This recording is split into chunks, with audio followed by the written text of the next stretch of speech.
Boa noite, meus irmãos. Mais uma vez estamos aqui com muita alegria, reunidos em nome do nosso Mestre Jesus, para mais uma noite de reflexões e estudos acerca do seu Evangelho. Eu desejo de todo o meu coração que nesse momento Jesus esteja em cada lar, em cada coração daqueles que nos ouvem, que necessitam de ouvir essas palavras, porque vamos conversar bastante acerca do Evangelho de Jesus. Então, rogamos assim aos bons espíritos que nos auxiliem no entendimento daquilo que vai ser falado. E para a primeira elucidação da noite de hoje, nós escolhemos uma página de preparo do livro Ceifa de Luz, no capítulo 11, intitulado A Riqueza Real, onde Paulo, em carta aos Filipenses, capítulo 4, versículo 19, nos diz o seguinte: Porque o meu Deus, segundo as suas riquezas, suprirá todas as vossas necessidades. E Emmanuel discorre para nós dizendo o seguinte: cada criatura transporta em si mesma os valores que amealha na vida. Os sábios, por onde transitam, conduzem no espírito os tesouros do conhecimento. Os bons, onde estiverem, guardam na própria alma a riqueza da alegria. Os homens de boa vontade carregam consigo os talentos da simpatia. As pessoas sinceras ocultam na própria personalidade a beleza espiritual. Os filhos da boa-fé cultivam as flores da esperança. Os companheiros da coragem irradiam de si mesmos a energia do bom ânimo.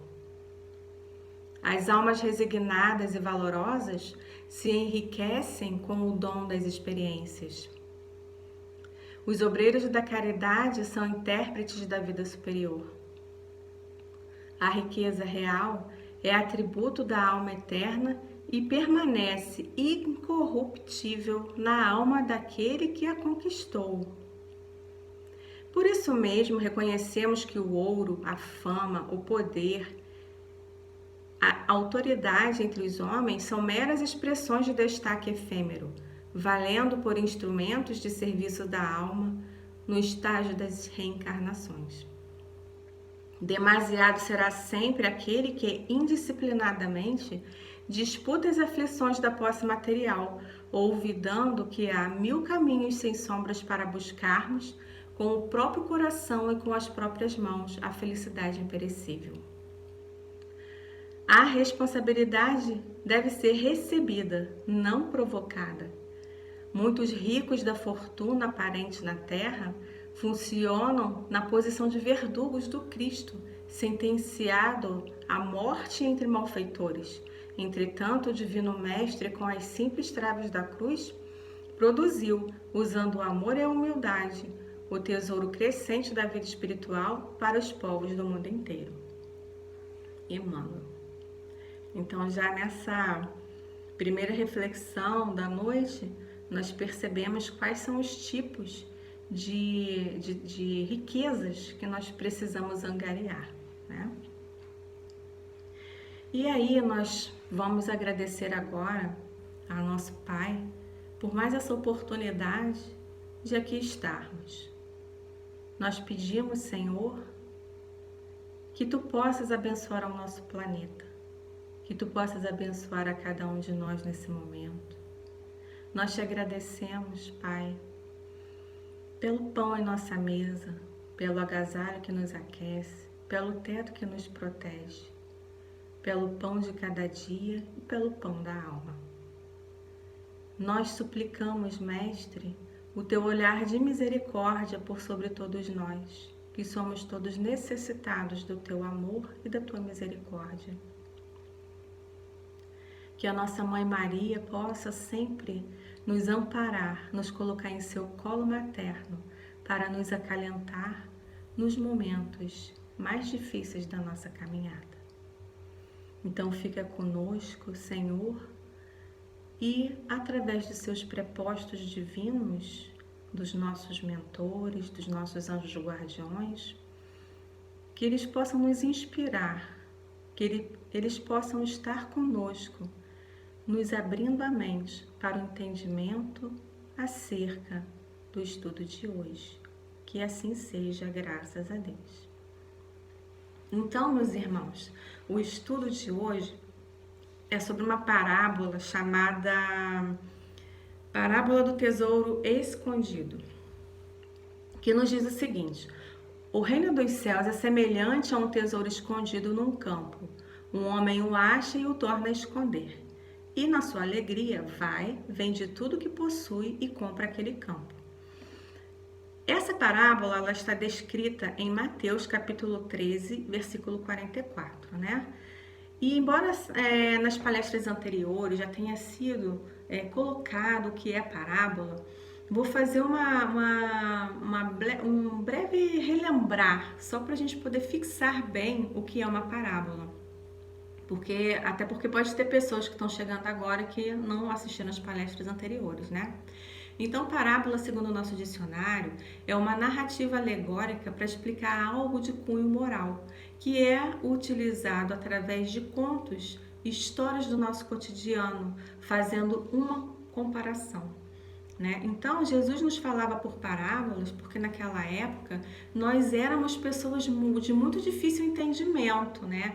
Nós tínhamos uma dificuldade de absorver coisas novas.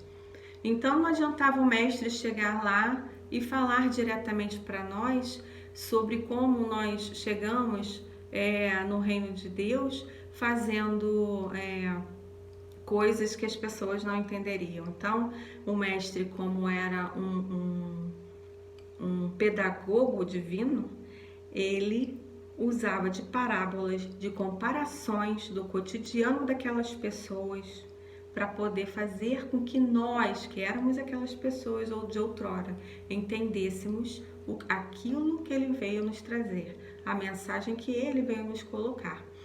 E o próprio Jesus fala sobre isso, responde aos seus discípulos sobre o porquê que ele falava por parábolas, ainda no capítulo de Mateus, né?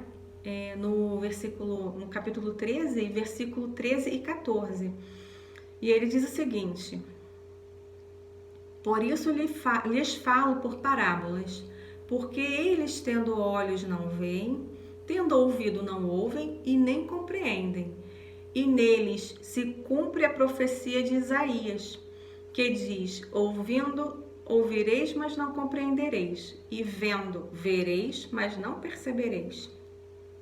Isaías, ele foi um profeta que veio alguns séculos antes de Jesus. Então, todos aqueles homens chamados de profetas no Antigo Testamento vieram já preparando o terreno para a vinda do Messias, para a vinda de Jesus, né? Então, Isaías disse isso e o Mestre Jesus, depois que veio, confirmou isso que o Isaías disse, né? Que ouvindo ouvireis, mas não compreendereis, e vendo vereis, mas não percebereis, né? E já no Evangelho de Marcos, no capítulo 4, no versículo 33 e 34, ele nos diz: e com muitas palavras tais, lhes dirigia a palavra, segundo o que podia compreender. E sem parábolas nunca lhes falava, porque tudo declarava em particular aos seus discípulos. Então, essa passagem ela vem corroborar com a passagem de cima que nós lemos em Mateus, né? E agora Marcos escreveu sobre isso. Então, Jesus só falava por parábolas para o povo, numa forma geral, porque eles não estavam o tempo inteiro com Jesus. Os discípulos, apesar de serem pessoas também muito simples e até com dificuldade de entendimento, porque não, né? Igual o povo da época, eles conviviam mais tempo com Jesus. Então, Jesus tinha tempo de ficar esmiuçando as fórmulas, né? Ficar falando para eles de todas as formas possíveis e imagináveis aquilo que eles precisavam compreender para que na posteridade eles também passassem esses ensinamentos adiante, né? Então, Como a gente pode observar, nem todos tinham a capacidade de compreensão. Então, o mestre, como excelente pedagogo, né, falava de forma que fosse de fácil compreensão, para que a multidão conseguisse memorizar, para que nada de suas palavras sobre o reino do Pai se perdesse na nossa mente, em nossos corações, em nosso entendimento, né? Então, na parábola do tesouro perdido, nós entendemos que é uma alusão aos mecanismos da evolução espiritual, né? Porque assim, vamos repetir aqui a parábola só para a gente poder pegar direitinho. A parábola diz o seguinte, que o reino dos céus é semelhante a um tesouro escondido num campo. Um homem o acha e o torna a esconder. E na sua alegria ele vai, vende tudo que possui e compra aquele terreno. Então, nós conseguimos compreender que Jesus chamava os judeus, na sua época, a refletir sobre a ganância dos bens transitórios, que até faziam com que eles esquecessem de seus compromissos espirituais. Então, essa parábola do tesouro perdido, ela se trata de uma evolução espiritual, que nós vamos mais à frente compreendendo sobre isso, né? Hoje ainda a situação de ganância se mantém, de fascinação pela riqueza, ela se mantém em nossos corações, ela se mantém em nós quando ainda com consciência de sono, quando ainda não despertos para os reais tesouros que nós precisamos guardar. E aí, conforme nós vimos no livro Parábolas de Jesus à Luz da Doutrina Espírita, ainda hoje, vou ler para vocês na íntegra isso aqui. Ainda hoje nós estamos à caça dos tesouros que nos traga paz, felicidade, segurança. Agora veja, nós estamos em busca de status, mas quando nós procuramos tudo isso aí nas efemeridades do mundo, sem nos preocuparmos com a vida futura, acabamos por trazer para nós mesmos, cedo ou tarde, alguns conflitos existenciais desnecessários que nós teremos que solucionar um pouco mais tarde, ou até mesmo nessa encarnação, né? E assim vive o homem, de aflição em aflição, angariando para si egoísmo, vaidade, avareza, orgulho, luxúria. Em vão, ele vai buscar a paz porque ela não está nos bens materiais. Ele busca a paz num barzinho, ele busca, né? Eu sei que parece contraditório, mas existem pessoas que falam assim, que eu procuro minha mente, deixo minha mente vagar. Vagar para onde? Não é? Então, ele procura coisas nos lugares onde elas não estão. Procura felicidade numa boate, procura felicidade numa música que tem coisas de baixo calão, sabe? Então, vai procurar felicidade aonde? Nisso? Né? Não faz o menor sentido. Mas quando nós temos a consciência de sono ainda, nós estamos adormecidos para a realidade da vida, para a realidade da vida futura ou da vida verdadeira, né? Que somos nós como espíritos imortais, nós realmente achamos que vamos conseguir encontrar alguma felicidade, alguma alegria nessas efemeridades mesmo, né? Nessas coisas banais do mundo. E aí, quando o homem faz isso, ele angaria para si, como já foi dito, vários problemas desnecessários, porque nós acabamos assim por trazer para nós alguns conflitos, como já foi dito também, que não necessitávamos dele, porque nós já tínhamos na nossa programação espiritual aquilo que a gente precisava desenvolver. Então, quando nós nos cansamos de martelar sempre no mesmo lugar, de estar com a cabeça na parede, né, no sentido figurado, né, que nós cansamos de procurar coisas que nos tragam paz no lugar onde elas não existem, nós nos voltamos para o nosso Pai de amor, que até então estava esquecido por nós. Até então, quando nós éramos mais jovens, que nós vivíamos dançando, se divertindo e bebendo, e sabe, nós esquecíamos totalmente do Pai. Quando nós nos cansamos dessa vida, porque nós não encontramos o que nós fomos buscar e continuávamos com aquele vazio dentro de nós nos voltamos para Deus. E assim tentamos dessa forma suplicar a Ele e pedir outros campos para nós explorarmos, outros tipos de tesouros. Os tesouros, dessa vez, imperecíveis. Então, refletindo mais profundamente sobre essa parábola do tesouro escondido, nos perguntamos por que Jesus compara o reino dos céus a um tesouro escondido. Por que Jesus compara o reino dos céus a um tesouro? Como reconhecer esse tesouro? Onde fica esse campo e por que ele está escondido, não é? E aí nós observamos que esse tesouro que ele fala é o reino dos céus. Esse tesouro que ele nos diz, são as virtudes que nós precisamos desenvolver.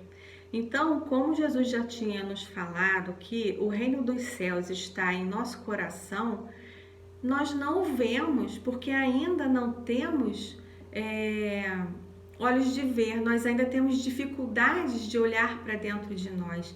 Temos dificuldades de encarar os nossos defeitos, porque uma vez que nós identificarmos esses defeitos, nós temos obrigação de retificá-los, de ressignificá-los. E isso dá trabalho demais. E então a gente opta por nos manter na inércia, nos manter assim, estacionados na vida, sabe? E nos mantemos dessa forma dentro daquela inércia de ignorância. Como resultado desse comportamento de desamor conosco, né? Porque ficar na inércia, parado na ignorância, é um desamor para conosco mesmo. Nós não conseguimos enxergar o maravilhoso tesouro que está dentro de nós mesmos. E ressignificar os nossos defeitos, ou seja, reconhecê-los e tratá-los, é um alto amor. Ignorá-los e fingir que eles não existem é um desamor. Por quê? Uma vez que nós fazemos isso, que nós ignoramos esses defeitos, nós estamos ignorando as leis de Deus, nós estamos ignorando a lei da evolução. E ignorar as leis divinas nos traz consequências desastrosas. Porque todos nós sabemos, lá no fundo de nosso ser, que nós não devemos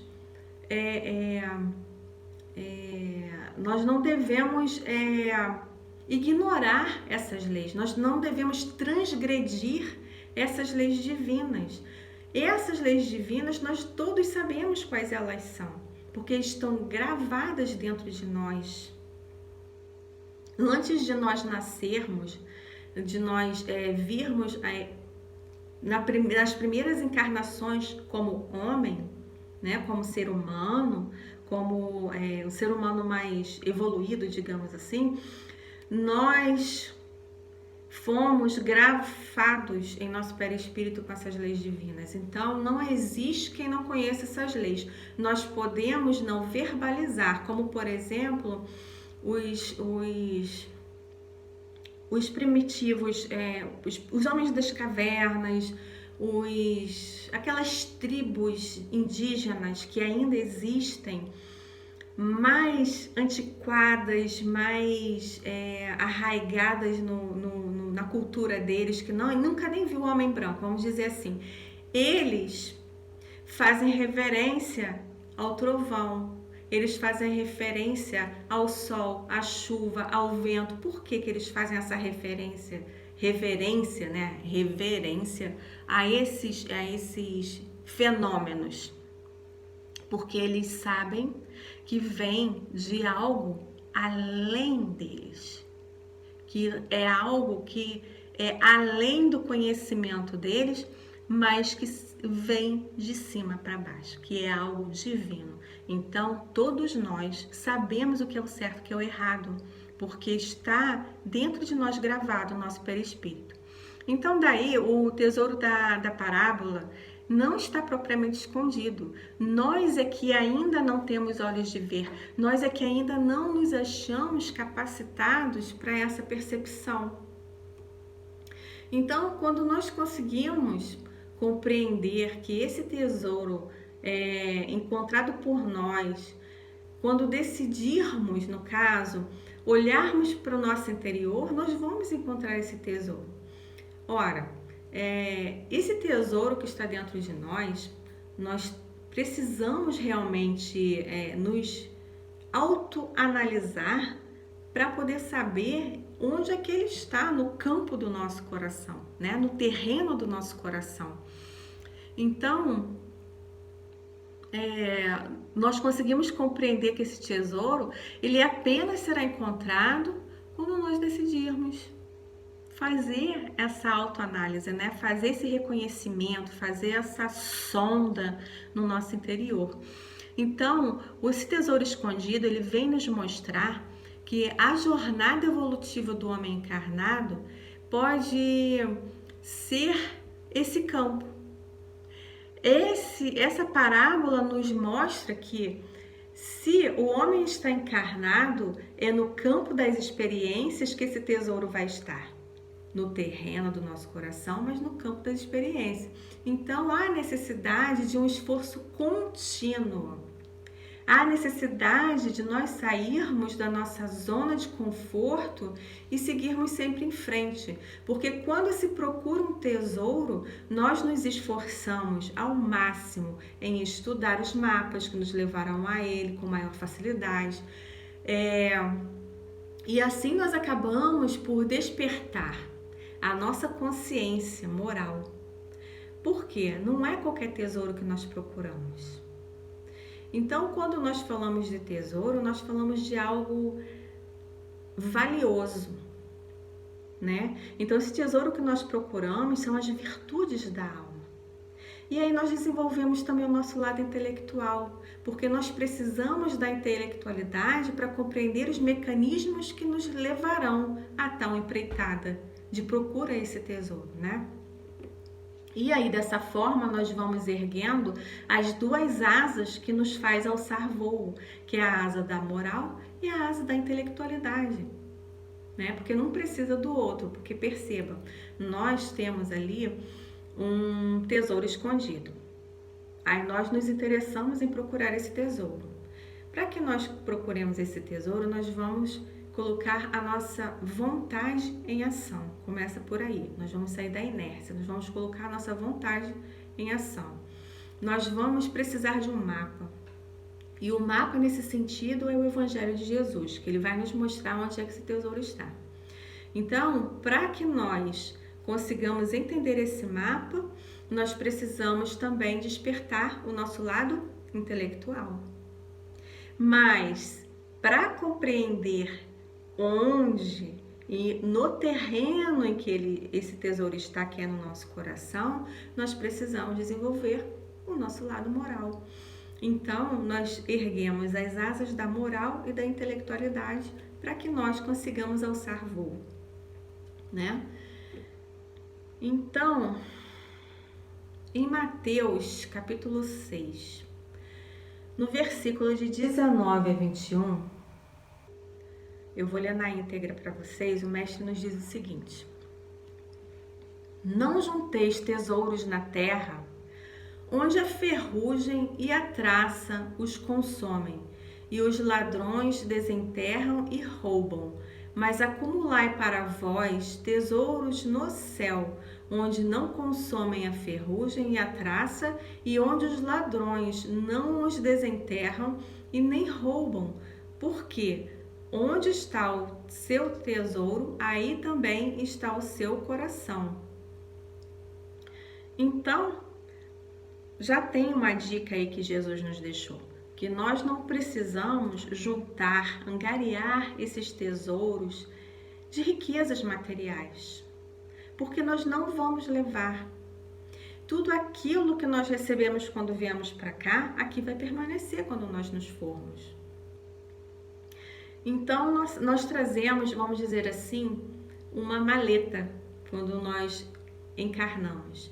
Dentro dessa maleta, nós temos alguma outra virtude para desenvolver e várias coisas vários problemas para nós solucionarmos, para nós resolvermos, porque nós criamos. Se nós criamos os problemas, nós mesmos que vamos solucionar, não é ninguém que vai fazer isso para nós. E quando nós temos essa visão mais materialista, que nós ficamos envolvidos e fascinados com a riqueza do mundo, com aquilo que o mundo nos oferece, nós vamos assim esquecendo das nossas promessas antes de encarnar, né? Que era resolver os problemas e desenvolver essas virtudes, né? E vamos angariando muito mais problema. Quando a gente sai daqui para ir embora para o nosso verdadeiro lar, que é no plano espiritual, nós levamos mais malas. E não são malas leves, são pesadas. São malas que possuem os mais erros, mais ignorâncias que nós angariamos para nós mesmos. Então nós vamos dessa forma acumulando sofrimentos. Nós sofremos muito por nossa própria causa. É muito pouco daquilo que a gente passa quando a gente está encarnado é realmente da nossa programação espiritual, é realmente da prova que a gente precisava passar. Muito daquilo que a gente sofre é porque nós pegamos para nós esse lixo. Nós pegamos para nós essas mazelas que nós vamos precisar resolver uma hora ou outra e provocando com isso sofrimentos. E aí a gente vai chegando aqui para um outro lado dessa divisão dessa parábola, que também tem uma outra muito semelhante, que é a parábola da pérola de grande valor, né?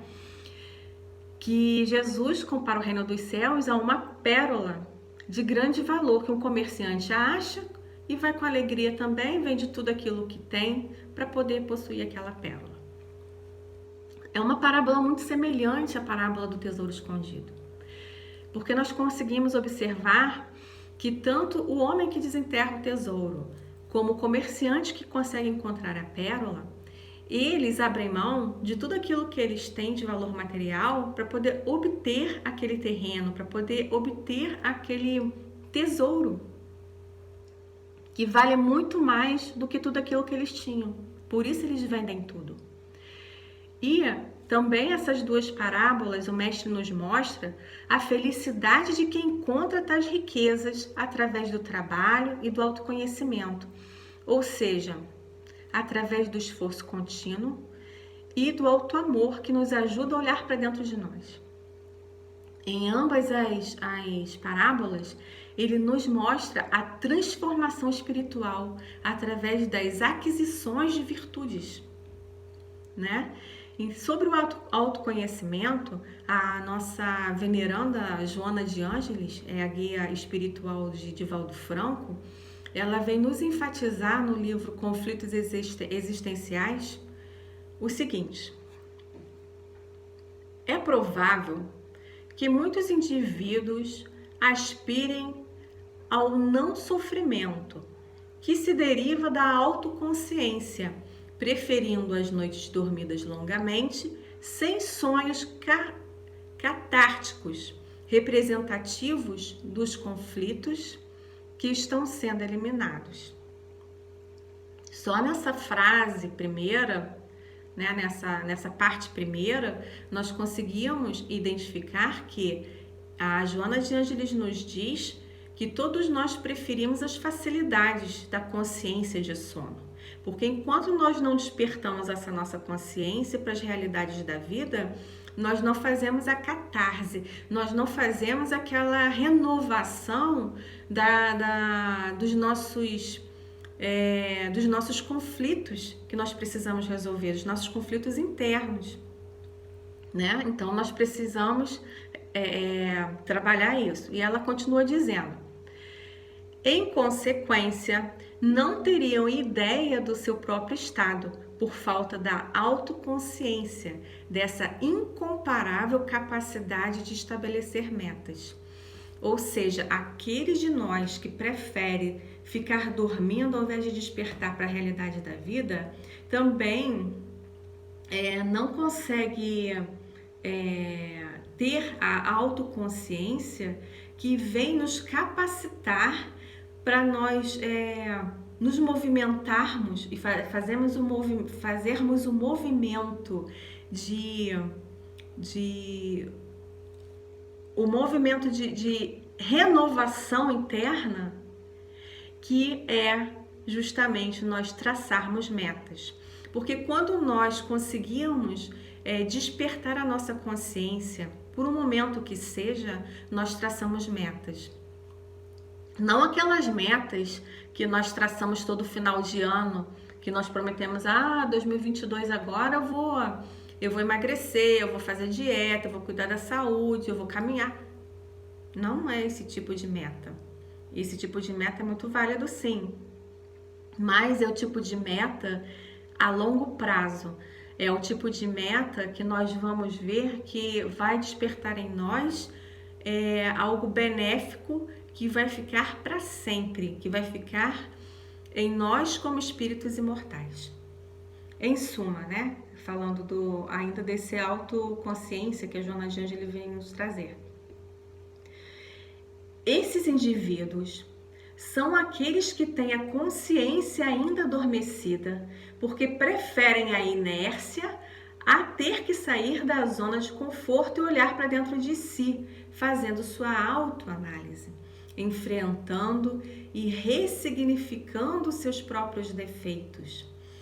Então, para nós fazermos essa autoanálise, nós já aprendemos com o nosso irmão Agostinho, o Santo Agostinho, que ele dizia que todas as noites, ao término do dia, né, lógico, todas as noites ao se deitar, ao término do dia de trabalho, né, ao se deitar para descansar, ele fazia essa autoanálise de como foi o dia dele, do que ele tinha feito de bom, do que ele tinha errado, do que ele poderia consertar e traçava a meta para consertar realmente no dia seguinte.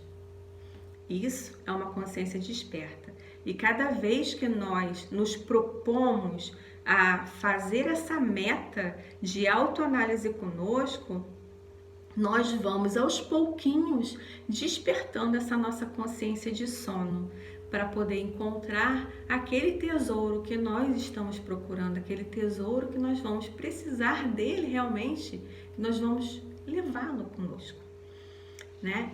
E foi dessa forma, ressignificando, transformando defeito por defeito, que alguns personagens que nós conhecemos bem conseguiram alcançar tais tesouros espirituais. Como, por exemplo, Maria Madalena, que renunciou a uma vida de prazeres e de conforto material.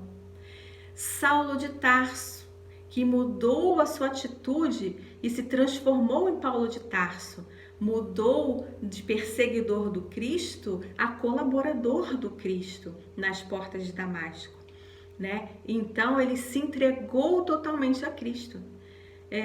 E quem antes perseguia veementemente, hoje, naquela época, tornou-se um servidor fiel do Cristo. Outra personalidade que nós lembramos agora é o Francesco Bernardone, que é o nosso Francisco de Assis, né? Filho de pais abastados, ele abraçou a pobreza e abraçou os tantos desditosos e aflitos que ele via pelo caminho. Outras personalidades que nós temos aqui são a Irmã Dulce, Madre Teresa de Calcutá, que abraçaram também a pobreza, fazendo com que essa pobreza se tornasse uma riqueza de valor inestimável, né? Então elas se entregaram tanto a Cristo a ponto, por exemplo, delas serem expulsas da ordem em que participavam, né? Da ordem católica. E elas não se importaram com isso, porque elas continuaram a obra do Cristo até a hora derradeira de suas existências. E tantos outros que nós não citamos, tantos outros que são anônimos. Então, esses irmãos, eles são os mais ricos. Podemos dizer que eles são alguns milionários do reino dos céus, porque eles realmente encontraram o verdadeiro tesouro de que Jesus falava. Eles realmente conseguiram alcançar dentro de si esse reino de Deus, esse reino do amor. Há várias parábolas no Evangelho citando o reino dos céus, que também pode ser entendido como plenitude espiritual, né? O reino dos céus a gente pode compreender como essa plenitude espiritual, desde o momento em que a gente precisa dessas virtudes como ferramenta para poder encontrá-la. Então, se nós precisamos desenvolver as virtudes para poder trabalhar no terreno onde ele se encontra, no campo onde ele fica, nós precisamos realmente desenvolver essas virtudes e entender o reino dos céus como uma plenitude espiritual, né? Quando nós conseguimos alcançar o nível de um Francisco de Assis, quando nós conseguimos, e isso já é uma plenitude do nosso ponto de vista, assim, imperfeito, porque nós só conhecemos até aí. Nós temos uma muito vaga ideia da plenitude espiritual de Jesus, porque nós não conhecemos Jesus da forma como nós deveríamos. Nós ainda não temos os nossos olhos de ver, não temos o nosso coração ainda no ponto de sentir como é a plenitude de Jesus. Como ele e o Pai são um, como ele conseguiu falar, como ele falou que conseguia sentir Deus. Deus, então, nós não fazemos a menor ideia do que seja realmente, de como ele se apresenta, né? Nós sabemos através da doutrina espírita, que elucida para nós, que ele é a causa primeira de todas as coisas, né? Mas que nós ainda procuramos um Deus com um formato, né? De uma forma que nós conhecemos, de forma material, de uma forma palpável, porque nós ainda sentimos dificuldade no abstrato, né? Principalmente de algo tão grandioso, de uma energia geradora de vida, que é o nosso Deus, né? E quando nós conseguimos despertar a nossa consciência, como a desses irmãos que nós citamos aí, que nós decidimos chamar irmãos exemplo, nós ficaremos encantados, extasiados com o tamanho do tesouro que nós vamos descobrir. Daí, alegremente, nós vamos nos desfazer de tudo aquilo que nós possuímos de material, em prol desse tesouro, porque nós vamos saber qual é a magnitude dele, qual é real. Não tem palavras, às vezes, para descrever a beleza desse tesouro dentro de nós, a beleza desse tesouro que está que está no reino dos céus, né? Que na verdade o que é o reino dos céus. Então a gente vai se desfazer com muita facilidade de tudo aquilo que nós possuímos, tal qual esses irmãos que nasceram, muitos deles abastados, e que resolveram abraçar a pobreza. Isso, gente, é um tesouro que não tem valor estimado materialmente, né? Como, por exemplo, os anônimos que trabalham no Médicos Sem Fronteiras, entre tantos outros, e nos nossos nossa, tem tantos irmãos que trabalham, que fazem coisas que nós só vamos saber depois que eles desencarnam, porque alguém da família resolve falar, né? E as pessoas levam aquilo adiante. Então, o verdadeiro tesouro é tudo aquilo que nós conseguimos angariar através do nosso esforço próprio. São as virtudes que nós desenvolvemos dentro de nós, através das nossas provas, desafios, através de tantas vicissitudes às vezes que nos chegam e também através de algumas alegrias que a vida nos dá, como a família, como o sorriso de uma criança, como a gente fazer o bem sem se importar a quem.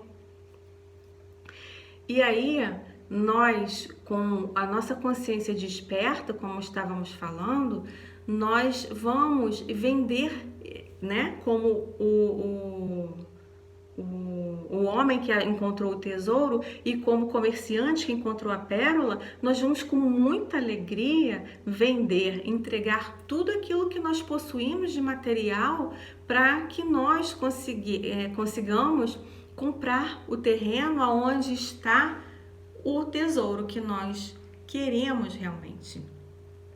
Porque tudo aquilo que nós possuímos de material, ele é empréstimo divino e serve como meio para nós alcançarmos realmente aquilo que um dia será nosso, que são as nossas virtudes, é o reino dos céus dentro de nós, né? E falando em reino dos céus, né? Antes mesmo de Jesus começar a sua implantação do reino dos céus nos nossos corações, João Batista, primo de Jesus, já falava sobre esse reino dos céus, ele já pregava sobre tal reino, pré-anunciando o trabalho do Messias, né? E como assim, até hoje nós ainda nos perguntamos, onde é que fica esse tal reino? Como se faz para chegar lá? No livro O Consolador, Emmanuel nos diz que Jesus já nos revelou isso através do dizer e do fazer. Aí o Emmanuel nos diz o seguinte, que Jesus disse, faça aos outros o que deseja que vos façam. Dar a César o que é de César e a Deus o que é de Deus. Quem se humilhar será exaltado. Quem te rogue a capa, cede também a túnica. Ama teus inimigos. Ora pelos que te perseguem e caluniam. Não nos esqueçamos de que o Evangelho vem preparar no mundo o reino do bem que Jesus anunciou, e o próprio Jesus foi suficientemente claro, asseverando que o reino de Deus está dentro de nós. Então, meus irmãos, nós precisamos olhar mais para dentro de nós. Nós precisamos buscar esse reino de Deus dentro de nós e não fora de nós. Não adianta querer comprar um pedacinho do terreno do céu, porque a gente não vai encontrar o reino dos céus assim.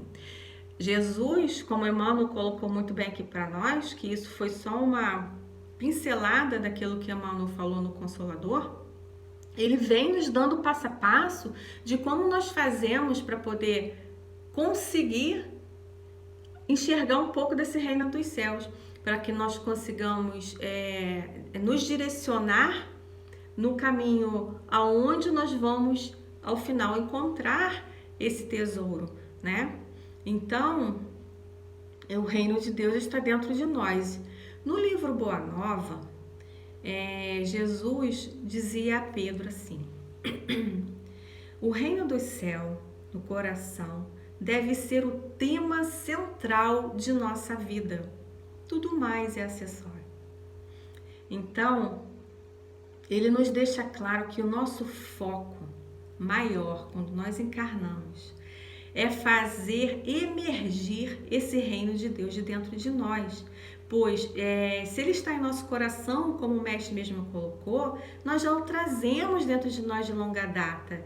E aí nós precisamos fazer o quê? Adquirir as ferramentas para que nós consigamos cavar esse terreno, procurar esse terreno no coração, adquirindo as nossas virtudes, né, para poder fazer isso, no campo das provas terrenas, né? Porque onde a gente está é o campo onde a gente vai encontrar o reino de Deus, é no terreno dentro do nosso coração, mas o campo geral onde ele se encontra é realmente aqui na Terra, onde nós estamos passando pelas nossas provas, dolorosíssimas, muitas delas, com perdas de pessoas amadas, com perdas de emprego, perdas de status, tantas perdas que às vezes nós nos perdemos também do Pai. E aí a gente precisa retornar ao caminho, precisa se esforçar, colocar nossa vontade em ação para que nós voltemos ao caminho aonde nós precisamos estar. É o caminho onde ao final do qual vai estar o reino de Deus, vai estar esse tesouro escondido, onde vai estar a pérola de grande valor, né? E esse campo bendito de aprendizado, né, que a vida nos trará, esse campo de aprendizado que a vida nos trará, vai vir com ela outros tipos de tesouros. Ou seja, cada vez que nós formos encarnando, de encarnação em encarnação, nós vamos conseguindo novos terrenos, novos campos para poder procurar novos tesouros, né? E como a alegria de secar uma lágrima, a paz de confeccionar uma roupinha para doar, a compaixão por aquele irmão que nos ofende, a felicidade grandiosa de conseguir amar aquele que nos odeia por hora, entre tantas outras coisas. Olha quantos tesouros a vida nos trará. Quantos tesouros nós vamos descobrir? Pode ser que numa mesma encarnação nós consigamos desenterrar 2, 3 desses tesouros, dependendo do nosso empenho, né? Mas pode ser que nós desenterremos um por cada encarnação. O que nós não temos mais tempo de fazer é de ficar parado, sem fazer nada. Gente, o mundo já está na reta final para se tornar um mundo de regeneração. Isso é dito em todas as casas espíritas. Isso é dito em todo lugar, nós estamos sabendo disso. O mundo entrou em regeneração desde a época que Jesus veio, né? Na verdade, eu acho que desde que ele foi criado, ele está se renovando para que consiga evoluir, né? E quando Jesus veio trazer para nós a lei de amor, o planeta começou a evoluir. Por quê? Nós também começamos a evoluir. Sendo assim, nós precisamos evoluir junto com o nosso planeta, para que nós tenhamos a oportunidade de permanecer aqui quando este se tornar um planeta de regeneração, onde ainda haverá o mal, entretanto, numa escala infinitamente pior do que nós vemos hoje. Aliás, desculpa, em uma escala infinitamente menor do que nós temos hoje aqui, né? Então, para que nós consigamos ficar aqui, nós vamos precisar nos esforçar um pouco mais. Então, não temos mais tempo de ficarmos parados sem fazer nada. Nós precisamos colocarmos-nos em ação à procura desse tesouro dentro de nós, né? E no livro Parábolas de Jesus, à luz da doutrina espírita, está escrito que o mestre nos dizia: o reino de Deus está próximo. E mais próximo do que nós podemos imaginar, sendo o Evangelho o mapa que nos levará até ele. Então, se nós já temos o passo a passo que Jesus nos deu, que Emmanuel já nos falou, o que nós temos que fazer para nós nos direcionarmos no caminho onde vamos encontrar ao final o tesouro? Se Jesus já falou onde é que ele está e falou para nós que ele está tão próximo, gente, a gente precisa matar essa charada. Nós precisamos olhar para dentro de nós realmente, né? Porque se o Evangelho é o mapa, nós precisamos colocar em ação a nossa moral e intelectualidade, óbvio, né? Porque nós precisamos ler, nós precisamos entender, nós precisamos observar com olhos de ver, com olhos espirituais, aquilo que está escrito no Evangelho. Porque aí nós vamos conseguir realmente encontrar o caminho para dentro de nós, deixando para lá essa questão de permanecer sentindo pena de nós mesmos, parados, sem conseguir agir, achando que alguém vai chegar e vai nos levantar a qualquer momento, mas isso não acontece. A vida não é dessa forma. Ninguém vai nos levantar. As pessoas vão nos incentivar. Os nossos amigos espirituais, os nossos amigos aqui encarnados, eles nos incentivam a nos reerguermos. Mas quem tem que fazer o esforço de levantar somos nós. Então, meus irmãos, que nós consigamos ser como esse homem da parábola do tesouro perdido e esse comerciante da pérola de grande valor. Porque o Evangelho, esse reino de Deus dentro de nós, é a pérola de grande valor. E o Evangelho, como já foi dito, ele é o mapa para que nós cheguemos até lá. Então, que nós procuremos realmente aqueles tesouros que vão nos enriquecer, aqueles tesouros que nós vamos poder colocar dentro da nossa maleta o quanto nós quisermos e nós vamos voltar com uma só, porque esses tesouros são enormes, mas a maleta fica leve, porque ele não nos pesa, porque são os tesouros morais, são as nossas virtudes, são todo o nosso desenvolvimento como espírito imortal. Nós levamos conosco. E assim, nós vamos finalizando o nosso bate-papo, nosso estudo, nossa conversa de hoje, né? Interiorizando esses belíssimos ensinamentos que o nosso Rabi Galileu nos deixou, né? Proferindo a nossa prece de encerramento, agradecemos a Jesus por mais essas belíssimas lições, que traz tanto conforto à nossa alma, que nos traz tanto alento, que nós possamos ter olhos de ver para conseguir realmente enxergar estes tesouros dentro de nós. Porque não existe, mestre, nós bem sabemos, ninguém tão rico que de nada precise e ninguém tão pobre que nada tenha para doar. O nosso tempo, o nosso olhar de carinho para o nosso próximo são os bens mais preciosos que nós podemos doar. Que nós consigamos fazer essa doação, porque já é algum passo à frente para angariar esse terreno onde está escondido o tesouro do reino dos céus. Obrigada por mais essa belíssima noite e que nós possamos todos ficar debaixo de sua paz, Senhor. Que assim seja, graças a Deus. Uma boa noite, meus irmãos. Que Deus abençoe e até a próxima.